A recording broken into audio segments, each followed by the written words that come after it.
Alors bonjour à vous, merci d'être là, vous toutes et tous, pour cette leçon 25. On continue notre exploration. D'abord une prise de refuge et puis on s'y met.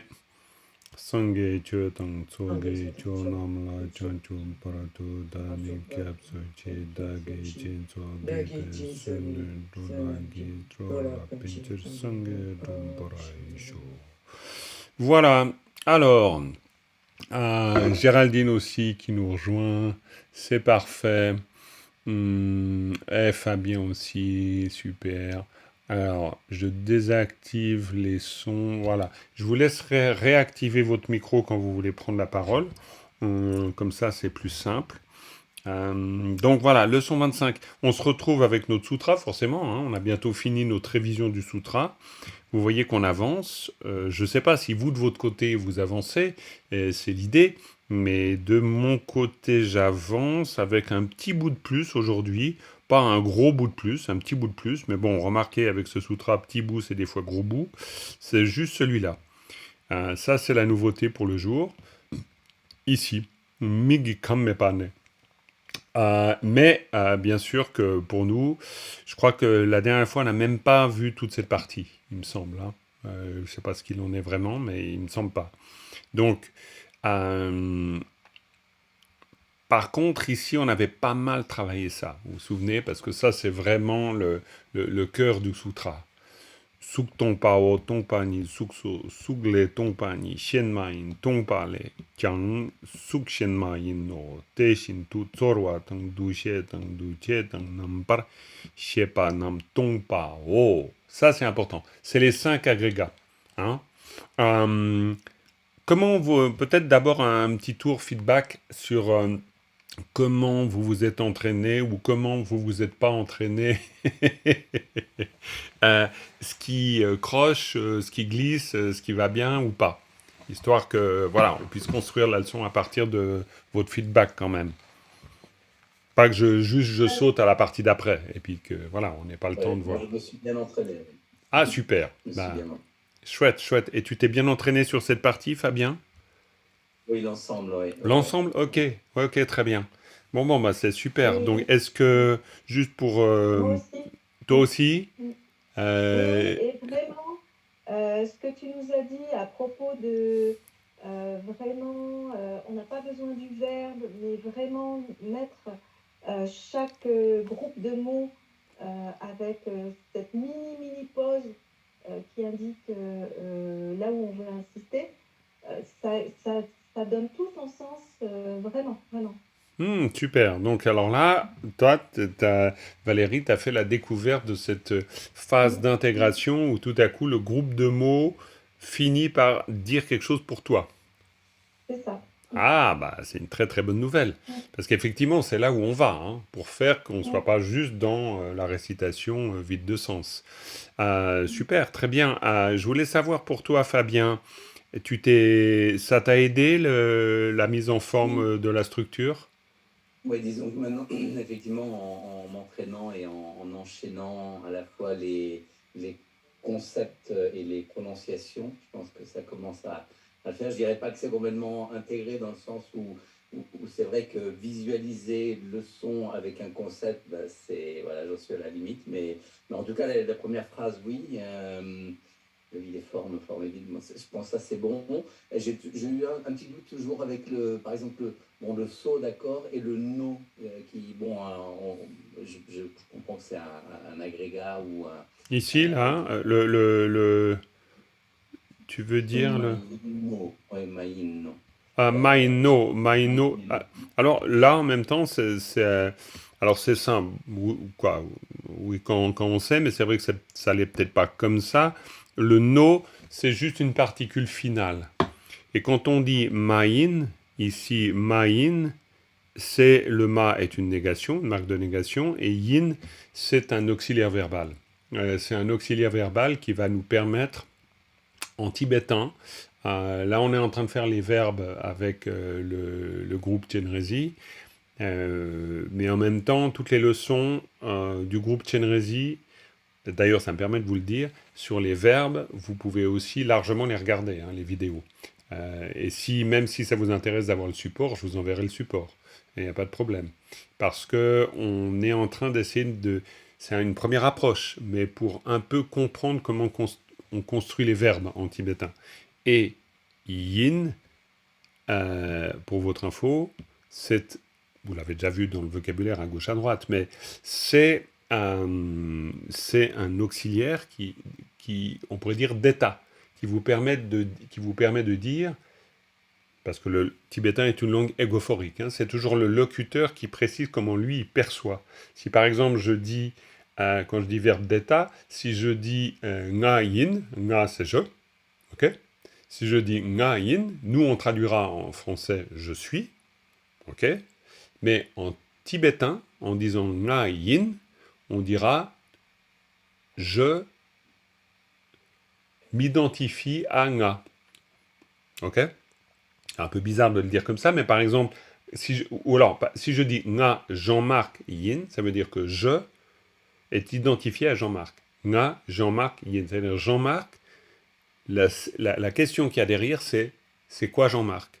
Et quand je dis en tant que locuteur nga Jean-Marc yin, ça veut dire que je réponds à la question induite.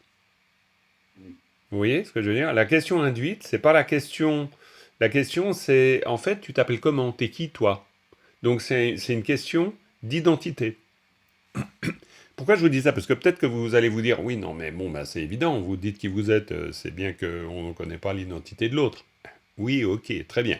Simplement, si on dit je suis Jean-Marc, en français, on dit je suis ici. Ok? Et ça, pour un Tibétain, c'est impossible. C'est-à-dire, on ne peut pas utiliser le verbe yin pour localiser. C'est pas possible. Yin ne nous sert qu'à identifier, pas à localiser. Et en français, c'est pas du tout la même chose. En français, je peux dire je suis Jean-Marc et je peux dire je suis ici. Et vous utilisez le même verbe. Ce qui pour un Tibétain est proprement incompréhensible. Ah, c'est pas possible. Un verbe peut pas faire deux actions. Vous pouvez pas à la fois identifier et à la fois localiser. C'est strictement impossible. Pourquoi? Parce que du point de vue du locuteur, vous pouvez... Parce qu'on est bien sûr toujours du point de vue du locuteur, mais le tibétain est vraiment construit autour de ça. L'information que vous donnez à votre interlocuteur, soit elle va porter sur la chose, l'identité de la chose, soit la localisation de la chose. Si vous dites c'est une pomme, c'est parce que l'autre ne sait pas ce que c'est. Si vous dites la pomme est là, c'est parce qu'il ne sait pas où elle est. Mais il ne peut pas vous demander où est la pomme s'il n'a pas identifié la pomme. Vous voyez ce que je veux dire? Il peut pas se poser la question. En fait, c'est complètement dharmique, cette histoire-là. C'est la philosophie bouddhiste appliquée. C'est-à-dire, vous ne pouvez pas vous poser la question d'une chose si vous n'avez pas de où est cette chose, si vous n'avez pas identifié la chose. C'est impossible. Et c'est logique, en fait, en plus.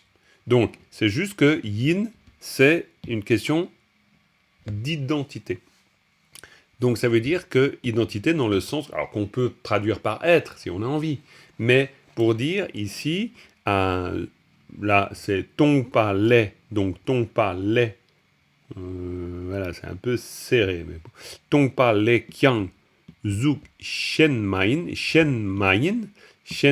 ça veut dire shen c'est autre, main, il n'y a pas autre.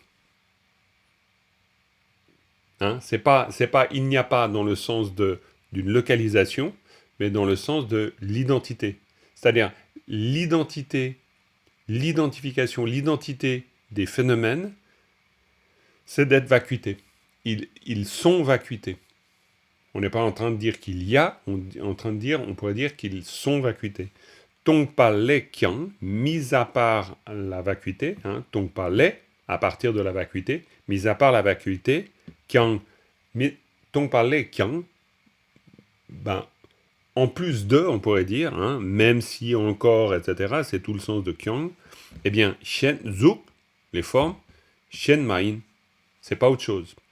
Ça veut dire clairement que suk, les formes, c'est pas autre chose en termes d'identité que la vacuité elle-même.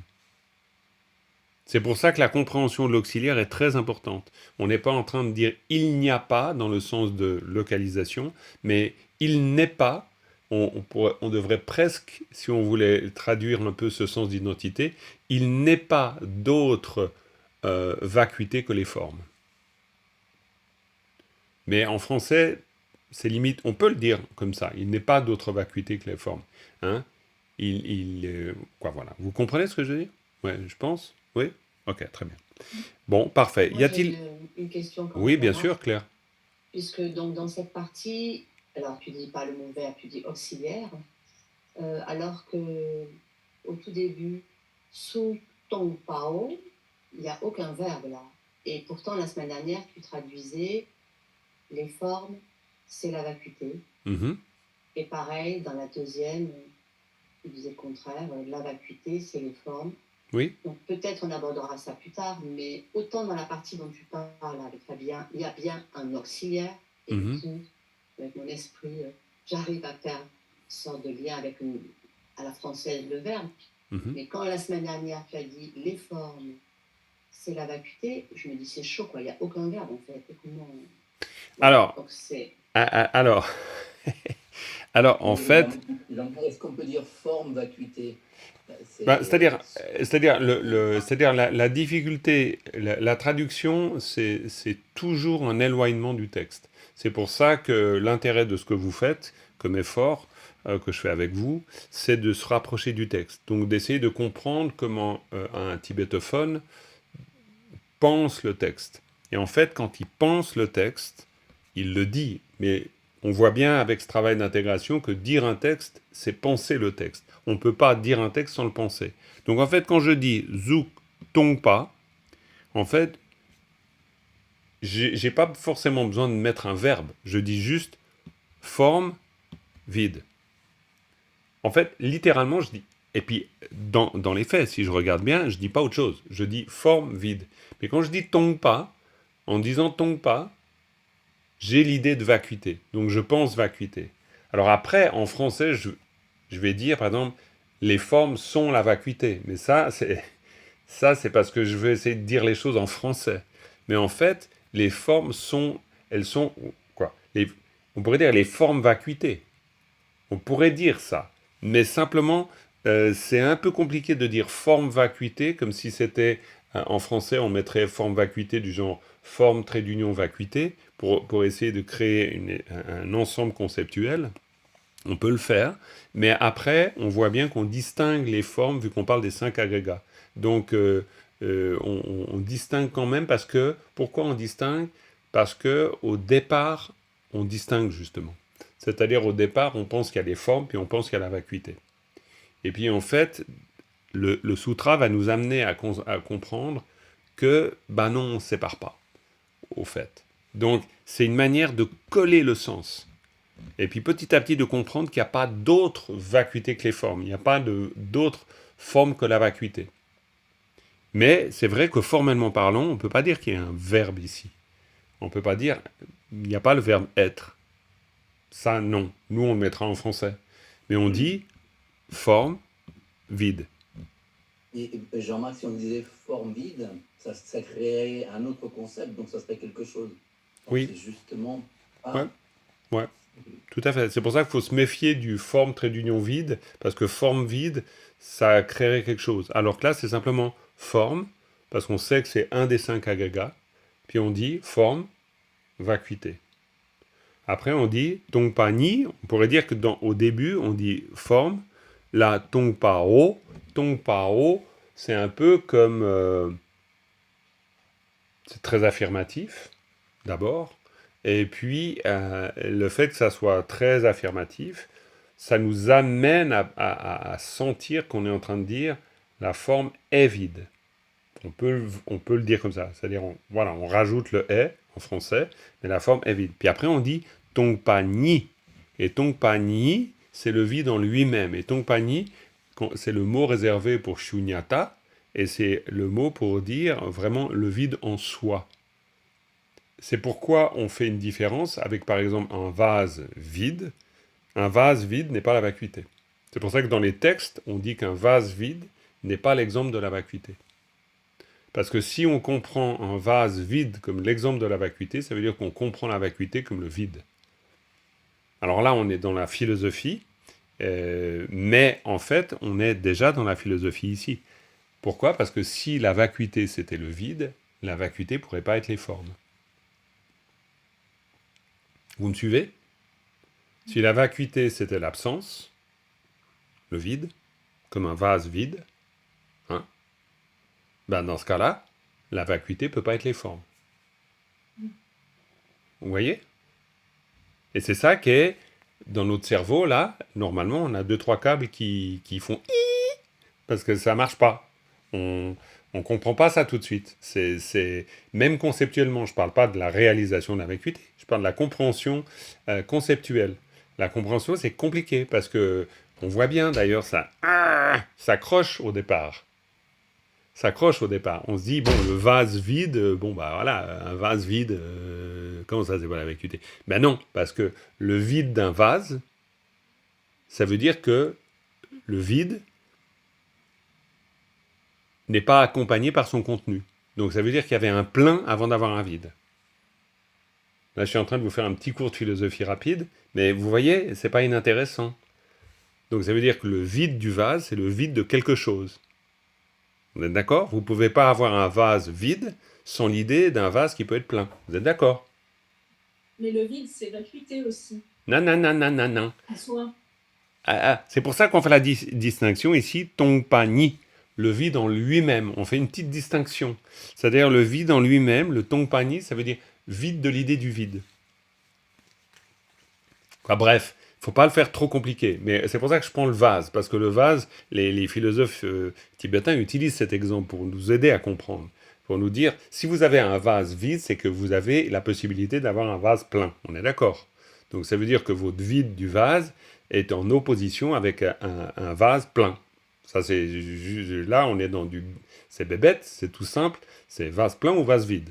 Mais donc ça veut dire que le vase vide, dans ce cas-là, dans la convention du langage, c'est un vase qui est vide de son contenu. Vous êtes d'accord?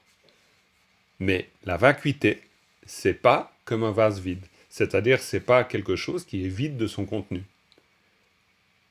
C'est pas possible de dire ça. Ma question, c'était le vase en lui-même, c'est vacuité. Le vase lui-même, tu veux dire? Oui. Ah, le vase lui-même. Le vase, il est vacuité. Oui. Et le vide qui est dans le vase, il est vacuité aussi. Oui, c'est juste ça. Voilà. Ça, c'est juste. Ouais, ouf. Ouf. Ouf. Non, non, tout à fait, bien sûr. C'est pourquoi ici, il dira Tong parle kyang, suk, shen main. Ça veut dire suk forme, shen autre, main. C'est pas autre que. C'est pas les formes, c'est pas autre que la vacuité. En fait,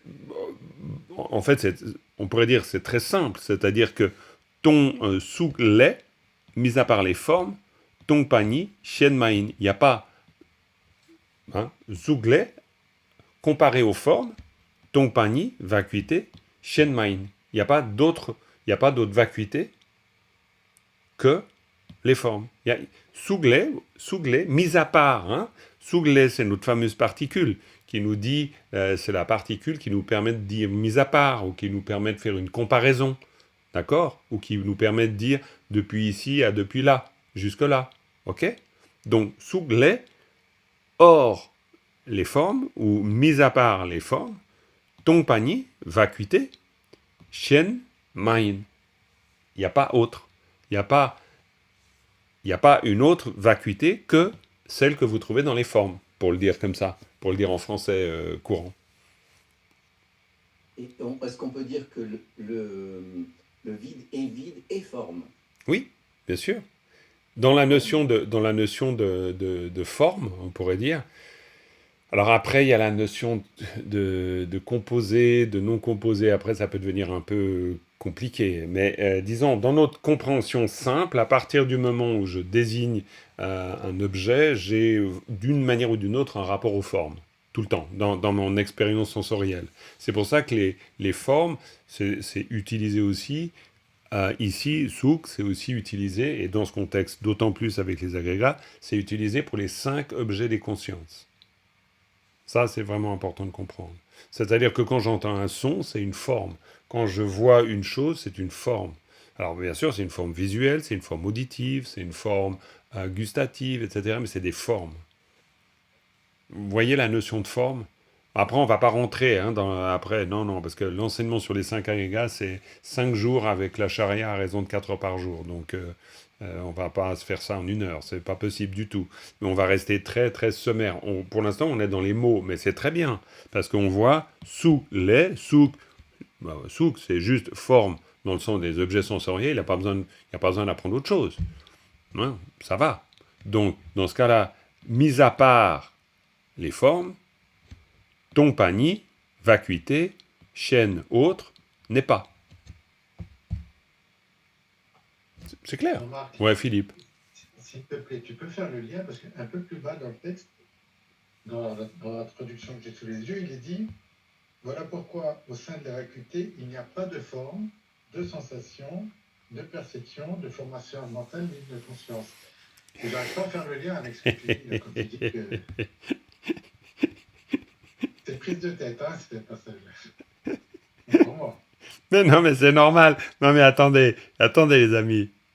Si la vacuité n'était pas un peu une prise de tête pour nous, c'est que ce serait très, très facile. Je veux dire, on nagerait dans la félicité du nirvana. Il n'y a pas beaucoup de problèmes. Bien sûr que c'est prise de tête pour nous. C'est à la fois la chose la plus simple à comprendre et la plus compliquée à comprendre pour nous. Parce que c'est pas notre mode de perception. Donc là, attention, un sutra, et c'est bien de le savoir, un sutra, ça exprime quoi? Ça exprime la vue d'un Bouddha.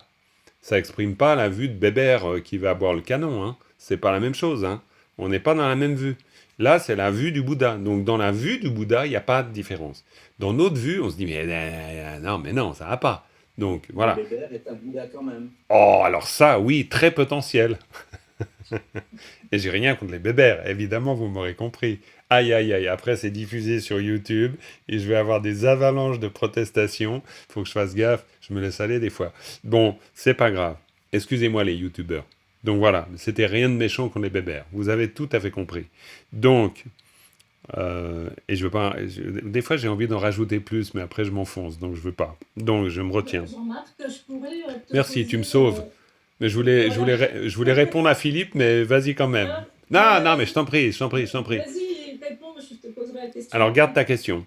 Donc, ça, je vous ai dit, alors je sais pas si j'ai raison, mais moi je le sens comme le cœur du sutra. Pourquoi? Parce qu'on a compris qu'il y a une logique mise en place.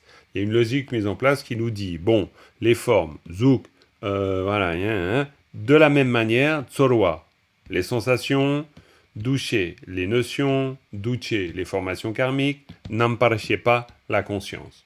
Ok, très bien. Donc ça veut dire que les 5 agrégats, c'est tout pareil. C'est-à-dire les 5 agrégats, c'est la vacuité, et la vacuité, c'est les 5 agrégats. Point. Donc là, on a déjà compris quelque chose. C'est-à-dire on a compris qu'on ne peut pas dire il y a les agrégats d'un côté et la vacuité de l'autre. Donc là, on a déjà compris à notre niveau de bébéritude, curieux, on comprend déjà quelque chose. Et c'est déjà pas mal. C'est déjà pas mal. C'est-à-dire on arrête de faire l'opposé. On n'est pas dans le tiers exclu. On dit pas c'est soit A ou B. On dit c'est A et B. Ok? Et ça, c'est énorme déjà. Ok. Une fois qu'on a dit ça, là, on a une base. Et sur cette base-là, on peut aller de l'avant. Et vu qu'on a appris que on peut dire A et B, et on n'est pas obligé de faire du tiers exclu A ou B, donc ça veut dire qu'on peut oser la pensée paradoxale. C'est-à-dire on peut dire une chose, et puis dire apparemment le contraire, sans que les deux soient en contradiction. Ok? Ça, c'est le préalable. Puis après, on arrive là. Puis c'est très bien qu'on aborde ça, parce que finalement, on en est là, normalement, aujourd'hui. Donc, là, après, on fera des petits exercices de lecture, parce que pour l'instant, vous êtes tranquille, là. Je vous ai laissé très tranquille. Mais, donc, on arrive là. Et puis là, on dit quoi? On dit, alors, je vais vous le lire, Sharipu, Tetar, Tchetamche, Tongpani Te. Et là, déjà, la première phrase. Quand je dis Sharipu. Là, vous suivez, hein? Vous lisez en même temps. Vous arrivez. Sharipu. Tetar. Tetar. C'est pas le bébé de la grenouille. C'est tetar. C'est donc ainsi. Hein? Sharipu. Tetar. De cette manière. Vu comme ça. Parce que ta, ça vient de tawa, c'est-à-dire la vue. Donc, vu de cette manière, c'est quelle manière? Celle qu'on a vue avant, d'accord? La pensée non paradoxale qui nous dit que c'est A et B, c'est les agrégats et la vacuité, c'est la vacuité et les agrégats. L'un étant l'autre, l'autre étant l'un, ok? Voir les choses comme ça, vu ainsi, tous les phénomènes, tongpani te, tous les phénomènes, d'accord? Tongpani te, cette vacuité, donc, tongpani te, cette vacuité dont on a parlé, qui est la vacuité de tous les phénomènes, ok?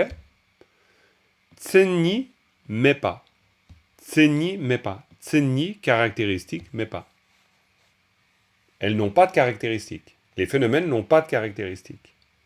Là, on a les câbles qui commencent à faire parce que on se dit, qu'est-ce qu'il est en train de raconter là? Tsenni, mais pas. Il n'y a pas de caractéristiques. Pourquoi il n'y a pas de caractéristiques? Tsenni, c'est caractéristique. Alors là, il va falloir comprendre ça. Ça, c'est super important. Après, on comprend le reste. Tsenni, mais pas. Caractéristique. Pourquoi on dit qu'il n'y a pas de caractéristiques? Est-ce que vous avez une petite idée?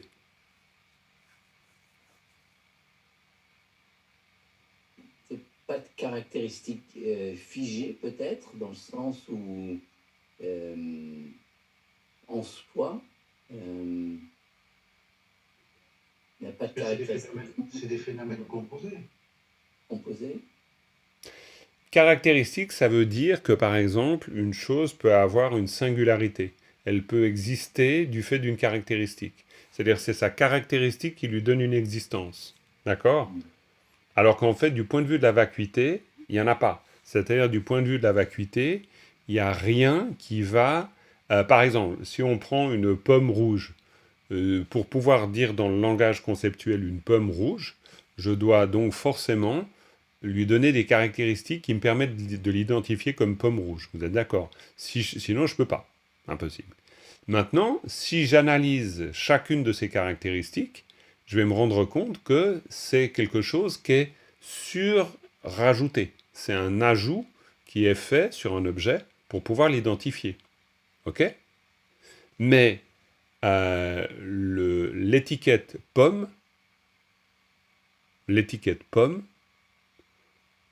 elle n'est pas l'objet, elle est juste une étiquette.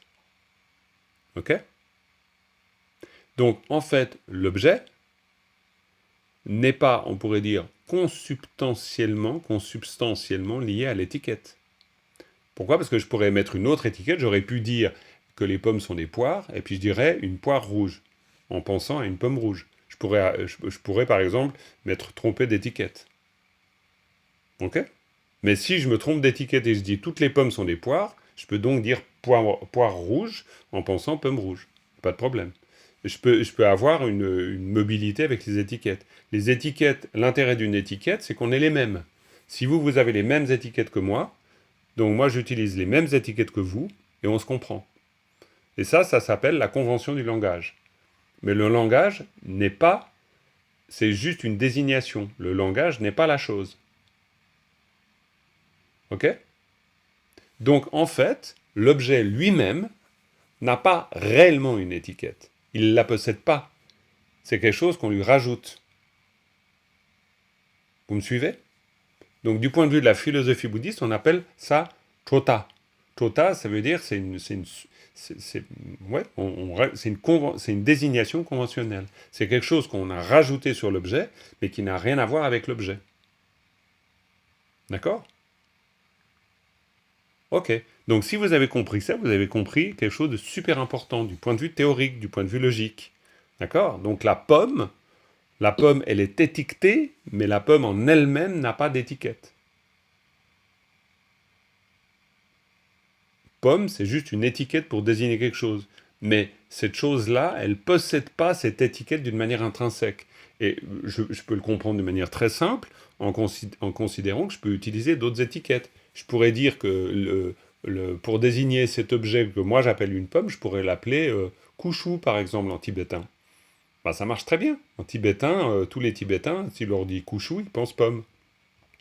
Ça, c'est l'intérêt du concept. Ok? Mais donc, ça veut Oui, dire que la pomme, comme objet, on pourrait dire ultime, voilà, c'est juste une manière de dire, elle n'a pas l'étiquette pomme ou l'étiquette couchou vissée à la cheville, quoi. Je veux dire, elle n'est pas... L'étiquette a rien à voir avec l'objet lui-même. C'est juste une désignation temporaire. Vous êtes d'accord avec ça? oui, c'est ce qu'on appelle la réalité conventionnelle, la réalité Voilà. Et absolue. cette réalité conventionnelle, c'est tseni mepa. C'est-à-dire, elle n'a pas de caractéristiques. C'est ce qu'on veut dire par tseni mepa. Il n'y a pas, hein, mepa, c'est il n'y a pas, et il n'y a pas de tseni. C'est-à-dire que à cette vacuité-là, hein, vous voyez hein, la phrase, elle est très, très importante, et du coup, même grammaticalement, elle est importante. Sharipu, fils de Shari, Tetar, voyant les choses ainsi, Chö Tamche, tous les phénomènes, Tongpani Te, cette vacuité-là, dont on a parlé, qui concerne tous les phénomènes, Tsenni Mepa. Elle n'a pas de caractéristiques. Alors là, forcément que on a là les câbles ils s'entremêlent, c'est normal. Là on se dit oula donc c'est pour ça qu'il faut faire sans arrêt le chemin en train de se dire oui mais attends pourquoi on dit ça? On dit ça parce que en la vacuité il n'y a pas de caractéristiques. C'est pour ça qu'on dit ça. C'est-à-dire cette vacuité de tous les phénomènes, hein, cette vacuité là de tous les phénomènes, Chö Tamche Tongpanite, cette vacuité là de tous les phénomènes, Tsenni Mepa. Elle n'a pas de caractéristiques. Tsenni, caractéristiques, il n'y a pas. Ça va? Vous comprenez ça? Si vous pouvez donner une caractéristique à la vacuité, c'est donc un objet. C'est OK? Et imaginez que ça soit un objet, donc la vacuité pourrait être éventuellement les formes, mais elle ne pourrait pas être les 5 agrégats. Comment est-ce qu'une chose peut être à la fois les formes et les autres agrégats? Elle ne peut pas. Vous êtes d'accord? Si la vacuité, elle est associée juste à une chose, donc ça veut dire elle est associée à une chose, mais pas aux autres. Ok? Donc la vacuité ne doit pas avoir de caractéristiques. Elle ne peut pas en avoir. Un objet peut avoir des caractéristiques. Ça va, je vous perds pas là, vous êtes toujours là, c'est bon, pas déprimé, on fait quand même du tibétain, on essaie de comprendre, ça marche? C'est bon? Mais si vous comprenez ça, vous comprenez quelque chose d'essentiel. Et vous faites à la fois du tibétain, avec beaucoup de rigueur, parce que vous comprenez vraiment tous ces éléments qui sont hyper importants, et puis vous comprenez aussi le sens. C'est aussi vachement important de le comprendre, le sens. Hein? Mais vous le comprenez. C'est-à-dire, Tongpanite, cette vacuité-là, dont on a parlé, que l'on a vu, qui est celle de tous les phénomènes, qu'on vient de voir, dont on vient de parler, c'est n'y met pas. Elle n'a pas de caractéristiques. Et puis là, pour faire simple, pourquoi elle n'a pas de caractéristiques? Parce que je ne désigne pas un objet. C'est pas un objet désigné. C'est tout simplement pas une pomme. Ok? Une caractéristique. Est-ce que ça pourrait être la définition de la réalité absolue, de la vacuité? Ouh là là, tu crois toi que je vais te donner la définition de la réalité absolue comme ça en 2 secondes? Non, le sutra, il nous met dans l'embarras, le sutra. C'est-à-dire, il te met toi, moi, nous tous dans l'embarras. Il nous oblige à se dire, waouh, attends, la réalité absolue, là, je vais pas réussir à la circonscrire. Tu vois, il nous met exprès dans cette situation-là. Parce que sinon, bah, je vais répondre à ta question en imaginant que j'ai la réponse. Quelle folie! C'est-à-dire, je vais dire, donc la réalité absolue, c'est ça. C'est pour ça qu'ensuite, mais merci de ta question, parce que regardez, Tseni pas, elle n'a pas de caractéristiques. Mais il continue. C'est-à-dire que toutes les tiennes, comme les miennes, comme les nôtres, de volonté, toutes les stratégies qu'on va employer pour pouvoir dire Ah, c'est pas ça, mais donc c'est ça, hein, notre fameux désir de réalité absolue qu'on veut désigner, eh bien le sutra il va s'employer à toutes les pulvériser. Toutes. Il va dire non, ça tient pas. Pourquoi ça tient pas? Parce que, un, il n'y a pas de caractéristiques. Deux, c'est pas né. Trois, il n'y a rien qui le retient. Il n'y a rien qui la retient, cette vacuité. Tima Mepa, elle n'a pas d'impureté. Tima Tantelwa Mepa, elle n'est pas libre d'impureté. Tiwa Mepa, elle n'est pas quelque chose qui peut diminuer. Kanwa Mepao, elle n'est pas quelque chose qui peut augmenter. D'accord? Donc en fait, ça, toute cette partie, depuis Tsenyi, ça c'est la partie croche-patte. Ça c'est la réponse exactement faite pour Philippe qui veut savoir comment c'est la réalité ultime. Ça c'est la réponse du Bouddha qui dit, eh ben Philippe, je te dis ça moi. Je te dis pas autre chose. Je te dis ce que c'est pas. Parce que toi, tu as juste trop envie de savoir ce que c'est. Donc tu as envie de revenir à l'objet. Tu as envie de pouvoir dire, mais moi aussi, hein, je m'appelle Philippe aussi en l'occurrence, hein, t'inquiète. Je veux dire, c'est quoi? Je veux donc croire que quand je dis une pomme, c'est une pomme rouge, j'ai désigné un objet et il existe. D'accord? Donc là, normalement, vous devriez avoir des frissons dans tout le dos parce que vous comprenez à cet instant précis que le Bouddha, il est en train de nous dire waouh, mais ce que je désigne comme existant, en fait, ça l'est pas vraiment. Et donc, il est en train d'essayer de nous faire comprendre quelque chose de super profond. Il est en train de nous dire toutes mes tentatives qui visent à pouvoir donner une réalité aux choses, elles vont échouer. Et en même temps, il ne nous dit pas qu'il n'y a rien. Donc là, dans ma petite tête, qui est une logique tir-exclu, ça rentre pas. C'est pas possible. J'arrive pas à la fois penser qu'il n'y a rien qui peut être labellisé et puis que, ouais, mais alors attends, donc la vacuité, c'est tout ce qui m'échappe, puis en même temps, il y a quand même des pommes rouges. Et là, j'arrive pas. Là, là, on sent la limite. Mais ce passage est merveilleux. Ce passage est hallucinant. Rien n'est fixe, mais rien n'est vide non plus. Alors, le sutra est juste limpide. On n'a même pas besoin de dire quelque chose d'autre que lui, en fait. Le sutra, il nous dit, cette vacuité-là de tous les phénomènes, hein, vous l'avez vraiment dans le texte. Tue tamche tongpanite, cette vacuité de tous les phénomènes. C'est quoi cette vacuité de tous les phénomènes? C'est quelque chose qui n'a pas de caractéristiques, Makyepa, qui n'est pas né, Magakpa, qui n'est pas bloqué par quoi que ce soit, Tima Mepa, qui n'est pas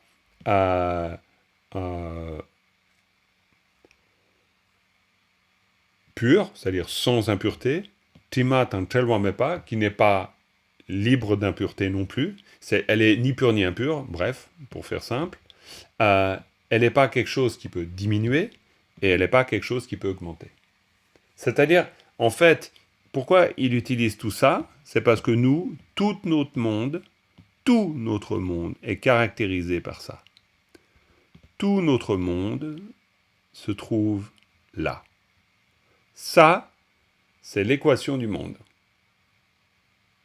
On ne peut pas exister dans notre réalité sans tout ça. On existe avec des tsenyi, c'est-à-dire des caractéristiques. On existe avec des choses qui sont kiepa, c'est-à-dire qui sont nées. Ok? Donc on crée des choses, les choses naissent, les choses meurent, etc. Les choses existent grâce à la naissance.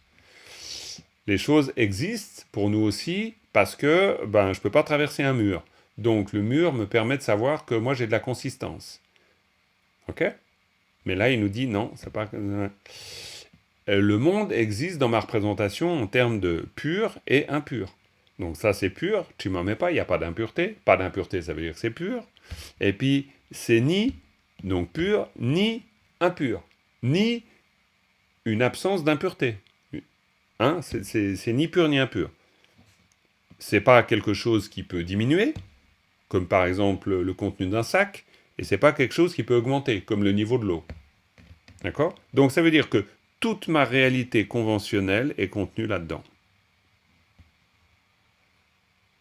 Et toute cette réalité conventionnelle qui me permet de me dire, donc le monde existe, lui, il est en train de me dire, il y a un monde qui existe, mais il n'existe absolument pas comme tu te l'imagines conventionnellement. Voilà, ça va? À 13h56, comment vous sentez-vous face à cette pensée du Bouddha qui forcément nous fait un peu vriller les câbles? Une question pratique, Jean-Marc. Donc, mais pas, n'est pas. Et par défaut, si on n'a pas de négation, c'est. Donc, parce que chaque fois on dit que ce n'est pas, c'est n'est pas. Ah, non. On fait exprès dans le sutra. On dit ma kiepa, ma gakpa, tima mepa. Attention, le ma kiepa, c'est la même valeur que le mepa. Hein, c'est la même chose. C'est-à-dire qu'on est en fait dans une négation. On nie, mais on nie pas dans le sens de on dit qu'il n'y a pas. On dit que en la vacuité, ces caractéristiques qui nous permettent de désigner le monde, ça fonctionne pas. C'est-à-dire que c'est aussi une façon de dire que ce monde, pour nous, existe grâce à ces caractéristiques. Et c'est pour ça que c'est intéressant de voir ce passage. Parce que le monde ne pourrait pas, dans notre représentation conceptuelle, essayer de trouver un élément du monde que vous pensez qui existe hors de ces caractéristiques, de ces différents éléments. C'est impossible. Impossible. On pense le monde comme ça. On pense le monde en caractéristiques, par exemple. C'est notre manière de penser le monde. Simplement, ce qu'il est en train de nous dire, c'est que cette vacuité de tous les phénomènes, elle échappe à cette manière de désigner les choses. Donc, il ne nous dit pas ce qu'elle est la vacuité. Il nous dit ce qu'elle n'est pas. Tu vois, par rapport à ta question, Philippe. C'est pour ça, tu vois. Et donc, le lien, tu posais la question du lien, qui est une question très importante. Le lien, il est fait là. C'est-à-dire, il est en train de nous dire, Sharipu, donc Sharipu, de ce fait, Chötamche, tous les phénomènes, Tongpanite, cette vacuité de tous les phénomènes, hein, Chötamche, Tongpanite, c'est-à-dire cette vacuité-là de tous les phénomènes, et puis après, il nous dit ce qu'elle est. C'est-à-dire ce qu'elle est, c'est ce qu'elle n'est pas. Ça va? Vous suivez? Parce qu'il nous donne l'explication de la vacuité, en fait. L'explication de la vacuité, c'est d'échapper à tout ça. La vacuité, elle échappe à tout ça. Vous ne pouvez pas... elle échappe à tout ça dans le sens, on ne peut pas la désigner de cette manière-là. On ne va pas pouvoir la mettre... Par exemple, qu'est-ce qu'on fait au moment où on dit une pomme est rouge, ou c'est une pomme? Ça veut dire qu'on enferme l'objet dans une étiquette. C'est pour ça que les exemples très simples chez Nagarjuna ou chez Gampopa, etc., ils vous diront, l'eau pour les devas c'est du nectar, pour les humains c'est de l'eau, et pour les yidak c'est du pu. Et puis pour les êtres des enfers c'est du métal en fusion. Pourquoi il nous dit ça? Il nous dit ça pour dire que la pomme, pour nous, c'est miam, une pomme. Puis pour un asticot, c'est aussi, vous remarquez, un asticot, il dit aussi miam, une pomme. Ouais, il y en a beaucoup qui vont dire miam, une pomme. Mais j'en sais rien. Vous avez compris, quoi. L'idée, c'est que l'objet, il va être perçu à travers un filtre qui est un filtre d'identification, et donc de concept, et donc de perception. Ok? Mais pour dire que cette vacuité de tous les phénomènes, elle échappe à tout ça. C'est pour ça qu'on parle de ça. Ok? Donc là, il y a une fin importante, là. Vous avez capté. Donc après, on continue. Alors là, je vous fais beaucoup d'explications. Je vous laisse très tranquille sur votre fauteuil. Donc, ça va pas. On peut peut-être faire un peu de lecture, quand même. Vous me donnez des bouts d'éléments. Tu pourrais nous le lire une fois? Tout ça? Lire ce passage, oui. Ouais, ok, d'accord. Alors vous écoutez bien et vous lisez avec moi. Sinon, je lis pas. Donc, toutes les mandibules se mettent à l'œuvre. Ok? Sharipu. Tetar. Chötamche. Tongpani te. Tseni mepa, makiepa, magakpa, tima mepa, tima tangtelwa mepa, tiwa mepa, kanwa mepa ro. Sharipu, là il continue, il en remet une couche. Sharipu, teta wena, si on voit les choses ainsi. Tongpani la, en la vacuité. C'est pas Tongpani te, cette vacuité. C'est Tongpani la, en la vacuité, ou concernant cette vacuité. Sup, mais, il n'y a pas de forme. Tsorwa, mais, il n'y a pas de sensation. Douche, mais, il n'y a pas de notion. Duche, nam, mais, il n'y a pas de formation karmique. Nam, c'est le pluriel. Nam parashepa, mais, il n'y a pas de conscience en cette vacuité. On est toujours en cette vacuité. Nam parashepa, mais, il n'y a pas de conscience. Conscience sensorielle. Mik, mais, il n'y a pas d'œil. Nawa, mais, il n'y a pas d'oreille. Na, mais, il n'y a pas de nez. Tche, mais, il n'y a pas de langue. Lu, mais, il n'y a pas de corps. Yi, mais, il n'y a pas de mental. Zouk, mais, il n'y a pas de forme. Da, mais, il n'y a pas de son. Ti, mais, il n'y a pas d'odeur. Ro, mais, il n'y a pas de saveur. Rekya, mais, il n'y a pas de sensation tactile. Che, mais, to, il n'y a pas de phénomène mentaux, par exemple, ou de phénomènes que je puisse penser. Donc voilà, il nous dit que en la vacuité, on va pas trouver des choses comme ça. Alors, est-ce que ça va pour toi, Valérie, ou c'était trop commenté? Ça va? Bon. Oui. Ok. Merci, oui, super. Bah, sinon, je peux te le... Sinon, je peux le lire une fois, un peu comme on le lit. Oui. Pardon, qui me gêne, c'est Oui. dans les lignes en bleu, la dernière ligne, la 1, 2, 3, 4, 5e ligne à droite, la combinaison Sakataga, Rata, et tu as dit... Da. c'est... Da. Da. Da. Ok. Da, mais. Sakatakarata, da. Da, da. Da. Da, mais. Da, mais, ouais, da. Ouais, c'est un peu da. Da, c'est les sons. Da. D'accord. C'est un R mouillé, c'est le R japonais. Rajejurejo. C'est un drôle de R. C'est le même R que vous utilisez quand vous dites une cloche dilbu. Dildj. Dilbu. Mais c'est pas drillbu, c'est dilbu. C'est un R mouillé, en fait. Okay. D'accord? Super. Merci beaucoup. Voilà. Donc voilà, donc ça, cette partie-là, elle nous dit que en la vacuité, il n'y a pas tout ça. Alors, effectivement, Philippe, c'est sûr que quand on lit ça, on se dit, mais comment ça se fait qu'avant, on a dit que, les formes, c'est la vacuité, etc. Bien sûr. Parce que ici, on est en train de déconstruire l'envie qu'on aurait de pouvoir se dire, ah, donc, je peux l'attraper quelque part, la vacuité. D'accord? Parce que, dans un premier temps, ici, là, on nous dit ce qu'on nous dit. C'est-à-dire, on nous dit que la vacuité, en fait, elle est indifférenciée de tout. Mais le problème, c'est que dans notre esprit, à partir du moment où tu t'es dit que c'est indifférencié de tout, toi, tu te dis, ah, bah c'est super, c'est génial. Donc, ça veut dire que la forme, c'est la vacuité. Donc, tu l'as saisie. OK? Donc là, dans la deuxième partie, il nous dit, ben non, ça, tu peux même pas le faire. Tu peux même pas le saisir.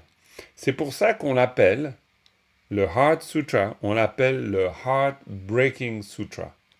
Ça veut dire le sutra de la crise cardiaque. Pourquoi le sutra de la crise cardiaque? C'est parce que c'est un sutra où à aucun moment tu peux te raccrocher à quelque chose. Donc, tu es tellement mis en porte-à-faux avec toute ton envie perpétuelle, je dis ton, c'est la mienne, c'est la nôtre, hein, c'est le ton dans ce sens-là, avec notre envie perpétuelle de fixer quelque chose, cette envie-là, elle échoue. Donc, crise cardiaque. Je pète les plombs. C'est pour ça qu'on l'appelle comme ça. C'est-à-dire qu'on l'appelle comme ça parce qu'à l'époque, des arahats ou des disciples du Bouddha entendant ça, ils ne pouvaient pas contenir le sens. C'est une manière de dire leur monde explose. Et effectivement, mon monde explose. On se dit, mais c'est pas possible, il n'y a donc rien dans la vacuité. Mais si je dis qu'il n'y a rien, après le Bouddha il va venir en disant, non, il n'y a pas rien, parce que rien c'est encore quelque chose. Donc il m'empêche d'attraper quoi que ce soit, en fait. Et c'est vrai que dans le passage là, je peux me dire, ah bon, bah tant mieux, quoi, ça va. Donc, ok, la vacuité c'est tout. Oui, et ça c'est mon besoin de réalité conditionné depuis des existences et des existences, qui va sauter sur l'opportunité, puis qui va dire « Ah, j'ai compris, donc la vacuité, c'est tous les objets que je vois. » Et puis il va me dire « Non, non, non, non, non, parce que là, tu es en train de faire pareil avec la pomme, là. Tu es en train de croire que, une fois que tu as dit c'est une pomme rouge, que la pomme, ah donc, elle existe vraiment comme pomme. Donc tu confonds la désignation avec l'objet. » Je me souviens d'une carte postale où on offre au Dalai Lama un carton et l'ouvre, c'est vide. Il dit tout ce que j'ai toujours voulu. C'est joli. Tout à fait. Ah ouais. Alors vous voyez, bon, c'est pas non plus, j'essaie pas non plus de décomplexifier à l'extrême pour dire c'est tout simple. Non, évidemment, c'est pas tout simple que d'être mis comme ça, d'être poussé aux limites de la possibilité que j'ai de conceptualiser. C'est pas simple. Mais par contre, bon, ben voilà, c'est très clair. Là, par contre, c'est très clair. C'est-à-dire que en la vacuité, et là, la grammaire, elle nous sauve, c'est-à-dire que en la vacuité, là, c'est particule locative, c'est-à-dire, si je prends la vacuité comme un lieu, dans le lieu de la vacuité, je ne vais pas trouver ça. Donc la grammaire, d'une certaine manière, elle m'indique quelque chose. Elle indique une façon de penser. Quand je dis je vais à Paris, je vais vers quelque chose que je désigne, d'accord ? Donc ton panier là, je dis en la vacuité. Et très précisément, en la vacuité, ben non. Non, il ne va pas y avoir ça. Pourquoi ? Parce que la vacuité, c'est pas une espèce de fourre-tout dans lequel, super pratique, dans lequel j'aurais tout mis. Ça va mieux, Philippe ? Est-ce que la crise spirituelle est passée ? Je te remercie de tes éclaircissements, ça commence à aller un peu mieux. Et la question que je me posais, c'est toi, comment tu t'en sors dans cette compréhension ? Parce que tu n'as pas fait de crise cardiaque, du coup. Non, alors à titre personnel, je m'en sors en étant fasciné par les ouvertures que ça produit. C'est-à-dire que, et là je trouve ça intéressant, c'est-à-dire que ça m'oblige à repenser constamment le monde que je suis sans arrêt en train de figer. Tu vois ? C'est-à-dire que je sens très très bien que si j'ai pas ce genre de sutra, au bout d'un moment j'oublie que quand je dis pomme rouge, c'est qu'une désignation. J'oublie. C'est-à-dire que le sutra, il me sauve de ma tendance complètement inconsciente, mais incroyablement puissante, à vouloir solidifier. Je le sens de manière naturelle. Il y a un moment où ça solidifie. J'oublie la vue du Bouddha, en fait. Donc, en relisant le sutra, j'ai l'impression que ça, tout ce qui est en train de se cristalliser, tu vois, de se solidifier, comme ça se matérialise, ça empêche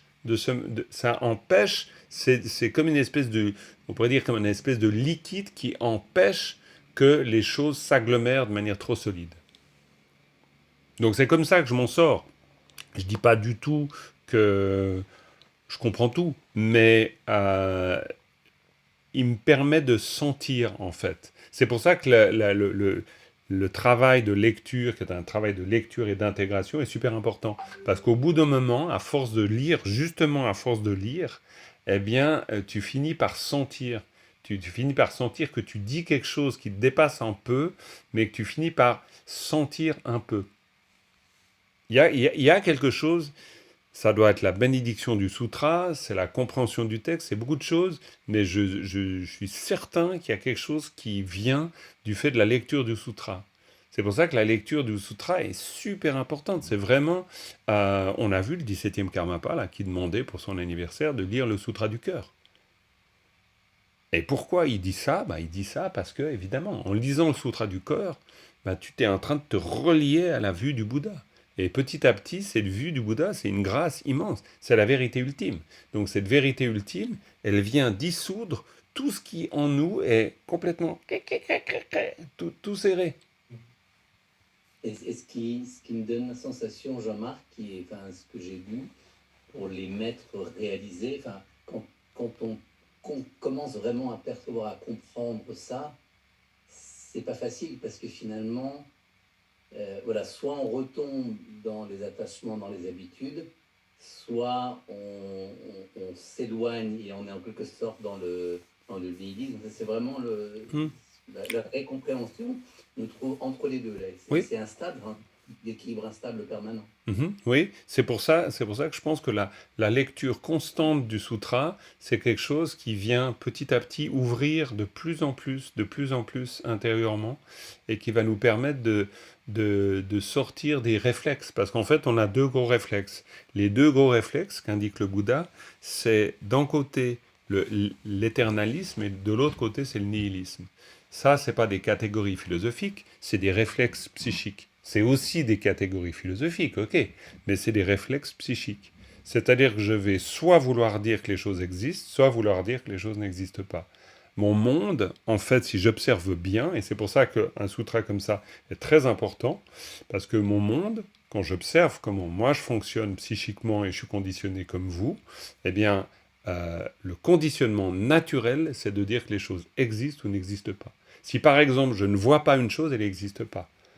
Mais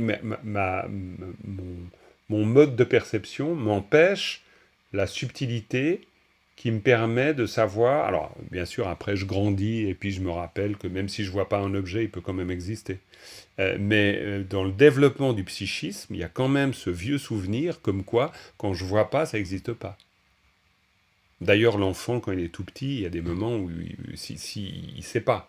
Il ne sait pas qu'en ne voyant pas, ça existe quand même. Il dit que ça a vraiment disparu. Il croit que ça a disparu. Donc c'est le psychisme, au départ, il est vraiment très très conditionné par ça. Après, j'apprends conceptuellement que non, je vois pas, mais il y a quand même. Je sais, mais en fait, j'en sais rien, quoi. Conceptuellement, je le sais, puis heureusement, ça me rassure. Mais je vois pas. Je sais pas. C'est une habitude intellectuelle, mentale. Donc là, le sutra, il m'oblige en fait à sortir de mes catégories. Le fait de lire, j'insiste un peu là-dessus, mais le fait de lire, c'est autre chose qu'une analyse. Le fait de lire, c'est vraiment autre chose qu'une analyse. La lecture, elle m'amène à sentir le sens. D'ailleurs, le fait de vous l'expliquer me permet, alors ça c'est un truc plus personnel, mais ça me permet, ou le fait d'être dans la situation de l'expliquer, me permet de mieux le comprendre. Parce qu'à force de le lire, à force de le travailler, le sens vient plus facilement. Moi, je suis pas sûr que je crois que vraiment, grâce à ce cours, j'apprends énormément. Je suis pas certain que ce sutra, je le sentirais comme je le sens aujourd'hui, sans avoir fait cet effort de lecture et de mise en bouche, on pourrait dire. Et tu nous ferais une lecture, Jean-Marc, parce que quand tu l'as lu pour Valérie, c'était assez détaillé, tu nous ferais une lecture. Oui, tout à fait. Alors on fait tous ensemble, d'accord.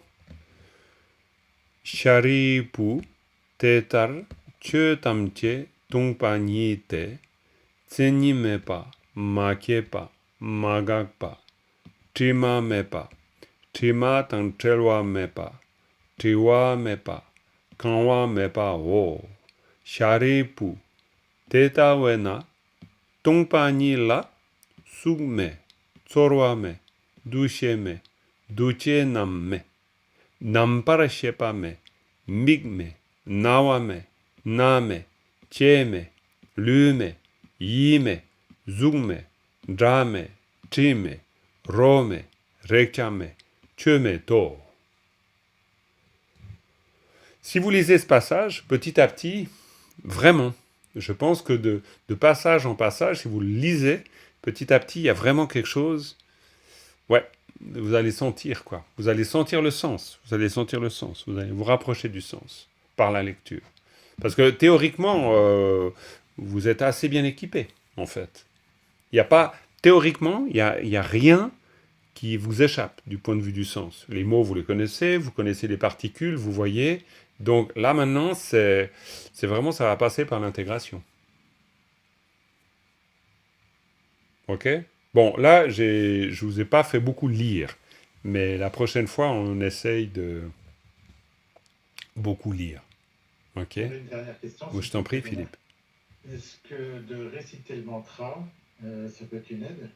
Ouais, carrément. Bien sûr.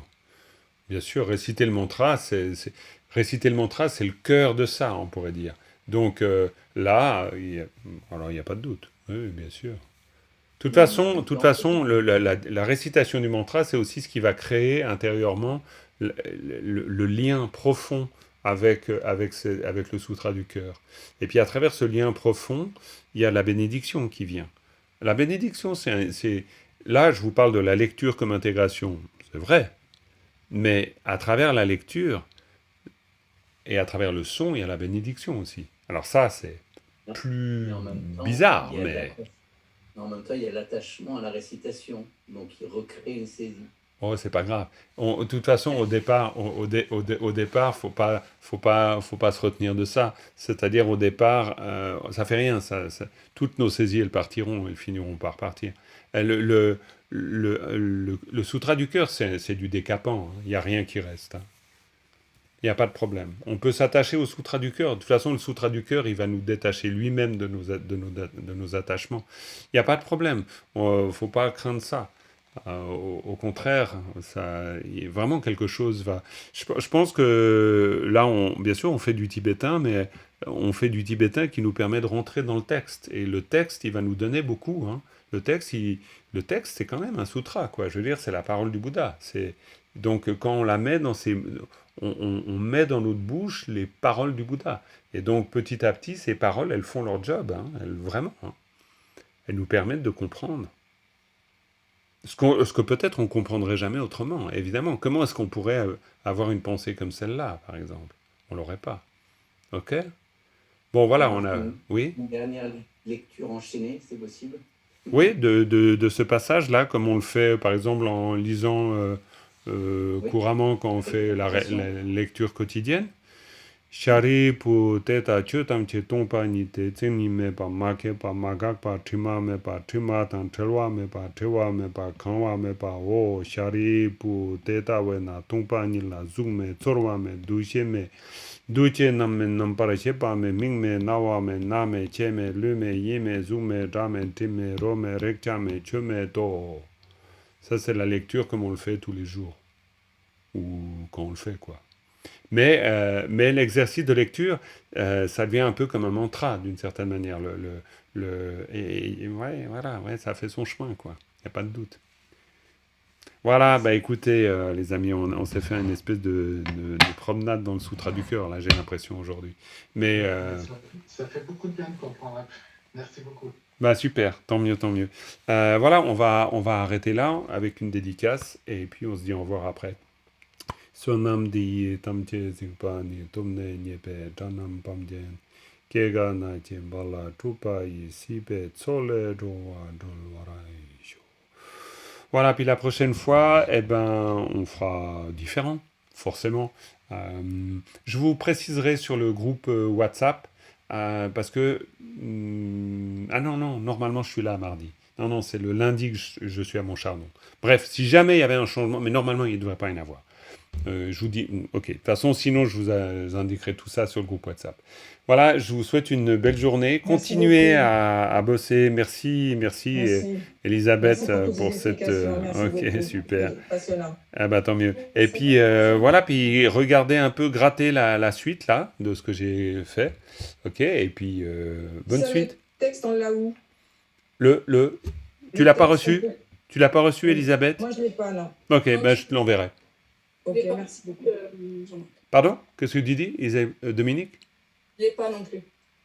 Bah, du coup, tu nous l'as pas envoyé. Ah, mais oui, c'est vrai, toi, t'as été privé de texte. Bon, mais t'es un peu puni, hein, Dominique. C'est aussi pour ça, je pense. Ma pauvre. Non, je te l'envoie. Ok, je vous envoie le texte tout de suite. Je finis et puis je vous envoie. Allez, Merci belle beaucoup. journée. À bientôt. Bonne bye bye. journée. Merci, Merci, à bientôt. Merci beaucoup.